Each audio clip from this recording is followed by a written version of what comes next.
په ختیځو ولایتونو کې د وړمې شپې زلزله. په دغو سیمو کې څه پېښ شول او اوس هلته وضعیت څه ډول دی؟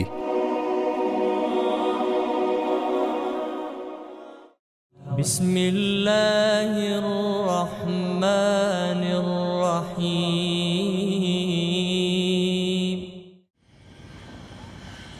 خپل سفر مو له پلازمینې کابل څخه له نورو خبریالانو سره یو ځای د ملي دفاع وزارت هوایي ځواکونو په ملتیا پیل کړ. لار اوږده خو هدف مهم او سپېڅلی و. له څه کم یو ساعت وروسته د ننګرهار هوایي ډګر ته په نږدې کېدو د چورلکو او امبولانسونو غږونو د یوې سترې غمیزې پیغام درلود. دلته هوایي ډګر ته د چورلکو په واسطه له زلزله ځپلو سیمو څخه ټپیان رالېږدول کیږي چې له دې ځایه بیا د امبولانسونو په واسطه د ننګرهار حوزوي او نورو روغتونونو ته د درملنې په موخه انتقالیږي. له څو شېبو انتظار وروسته یوې چورلکې ته د پورته کېدو راته وویل شول. دا د ننګرهار او کونړ ترمنځ لار ده. لاندې شنې کروندې او په بوټو پوښل شوي غرونو مو لږ څه فکر بدل کړ. له نیم ساعت مزل وروسته د کونړ ولایت نورګل ولسوالۍ ته ورسېدو. له هوا څخه مو سترګې په نړېدلو کورونو ولګېدې. پر شنو فصلونو د ناستو چورلکو او خلکو ګڼې ګوڼې سره مو د یوې زړه بوږنونکې پیښې احساس وکړ. د کونړ ولایت نورګل ولسوالۍ ودیر کلی، هغه سیمه چې پکې د وړمې شپې زلزلې له امله کورونه نړېدلي، ګڼ شمېر هیوادوالو خپل ژوند له لاسه ورکړی او سلګونه نور ټپیان دي. دلته د هرې چورلکې ناستې ته یوه ډله خلکو چې ټپیان یې تنظیم کول بیړه درلوده، خو یو شمېر نورو بیا په ناهیلۍ سره شیبې شمارلې چې خدای مکړه د دوی د کورنۍ کوم غړی چې ټپي و جنازه یې نه وي راوړل شوې. خو د مسؤلینو حضور، د خدماتي او مرستندویه کمیټو فعالیتونو ولس ته هیلې او ډاډ ورکړی. په سر کې موږ هغه روغتیایي ټیم ته ورغلو چې د ټپیانو معاینه او درملنه کوي. له روغتیا پالانو سره مو خبرې وکړې. د دوی په وینا هغه ناروغان چې درملنه یې د دوی تر وس پوره وي همدلته ورسره مرسته کیږي، او هغه کسان چې ټپونه یې ژور دي ننګرهار ته د درملنې په موخه انتقالیږي.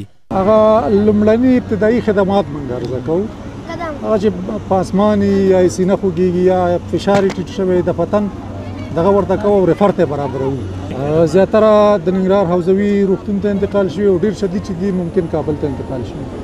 ډیری ماشومان د ډاکټر له لوري د معاینې پر وخت ناارام وي، خو دغه ماشوم چې پیښې ویرولی په ترهېدلي حالت کې ولاړ دی.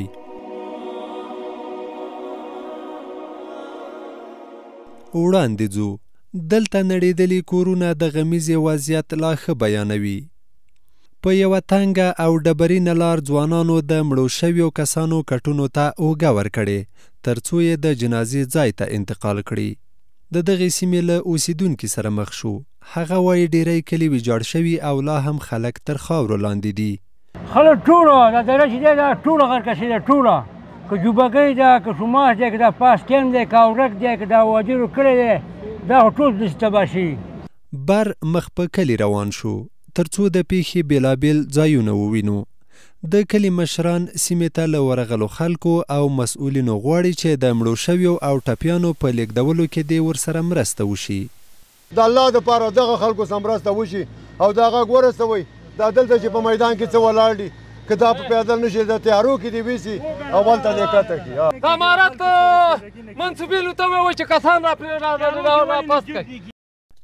دلته هدیره کې خلک هغه ډله ییز قبرونه کیندي چې د زلزلې له امله یې خپل ژوند له لاسه ورکړی. دوی ستړي ستومانه او شونډو یې پتري نیولي، خو دا چې د تلفاتو شمېر لوړ دی په پوره توان سره خپل کار ترسره کوي. أنت مولانا فانصرنا على القوم الكافرين. همدلته په یو ځوان مو سترګې ولګېدې چې د خپل ورور جسد ته مړې اوښکې تویوي. دی وایي ورور یې خپل ژوند له لاسه ورکړی او د کورنۍ نور غړي یې ټپیان شوي دي. د شپې 12 بجې وي، بس یو دم باندې زړه خوشو چې راپاڅېدلو، کور ټول لوېدلی او چې لاړو دا دیوال پرې راوتې، دیوال لاندې دا و، دوې لورګانې وې او کور والا چې وه زما ورندار هغه چې وه هغې د ملا ماته وه دوه چې و تره زامن مې نور و هغه زخمیان شوي دي او یو چې و د بل تره زوی مې و هغه چې دی هغه هم حق باندې رسېدلی دی ماشوم دی هغه.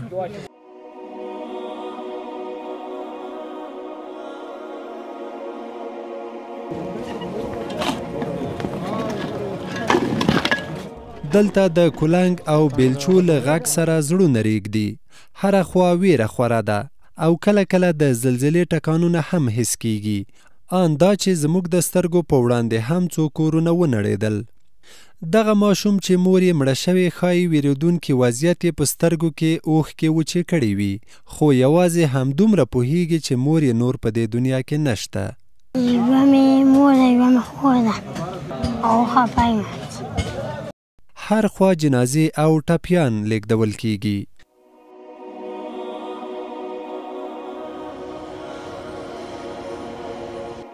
د ولسونو ترڅنګ امنیتي او دفاعي ځواکونو هم د زلزلې له امله زیانمنو ته په مرستې رسولو کې برخه اخیستې. له خوراکي توکو او درمل رسولو نیولې تر نورو چوپړتیاوو. دا د اسلامي ملي اردو هغه منصوبین دي چې په خپلو لاسونو اړمنو ته خوراکي توکي لیږدوي. هو الحمدلله ډېر نظامي ملګري شته دي، ډېر کسان دي. څوک زخمیان انتقالوي، څوک شهیدان انتقالوي، څوک نور خوراکي توکي انتقالوي، څوک قبرونو ته ولاړ دي.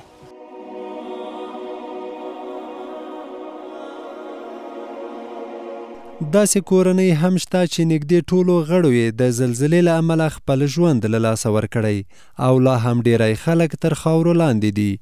د سیمې اوسیدونکی خپل د سترګو لیدلی حال داسې بیانوي. دغه د یوه کورنۍ موږ 22 کسان راوویستل. دوه کورنۍ داسې وي بیخي سرپرست یې نشته، هغوی همداسې پراته دي. د رایستلو موږ وس او تاب نه لره چې موږ هغه رایستلی وي. بل خوا بیا د اسلامي امارت مسؤلین هم په سیمه کې حضور لري. مرستندویه ټیمونه او خلکو ته لازمې سپارښتنې او مرسته کوي.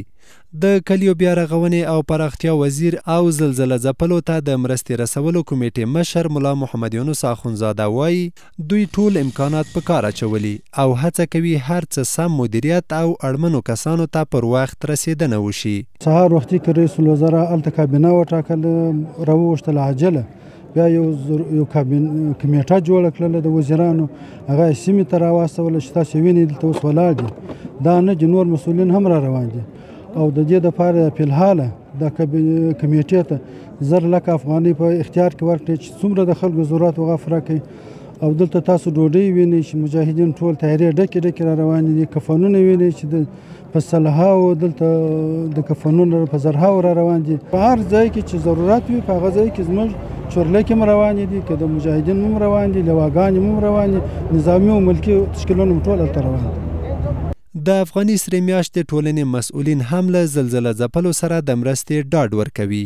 تر اوسه پورې چې کومې کمیټې فعالې شوې وې د عاجلو خدماتو لپاره، هغه د زخمیانو د انتقال کمیټه وه د هلیکوپترو ته، همدارنګه د شهیدانو د راښکلو کمیټه وه د خاورو نه او د چتونو لاندې سیو، او ورسره د شهیدانو د تدفین او د دفن کولو کمیټه وه، او همدارنګه ورسره د تیارو او د راغښتلو د هغې د تنظیم په مختلفو برخو کې چې هغه ساحو ته رسیدګي وکړو، زخمیان راپورته کړي، دا کمیټه وه.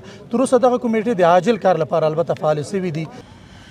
څنګه مو چې وړاندې یادونه وکړه د عامو خلکو ترڅنګ امنیتي او دفاعي ځواکونو هم زیانمنو خلکو ته په مرستې رسولو کې مهمه ونډه لرلې. د هوایي ځواکونو پیلوټان ټپیان روغتونونو ته لیږدوي او اړین خوراکي توکي او دارو درمل د پیښې ځایونو ته انتقالوي.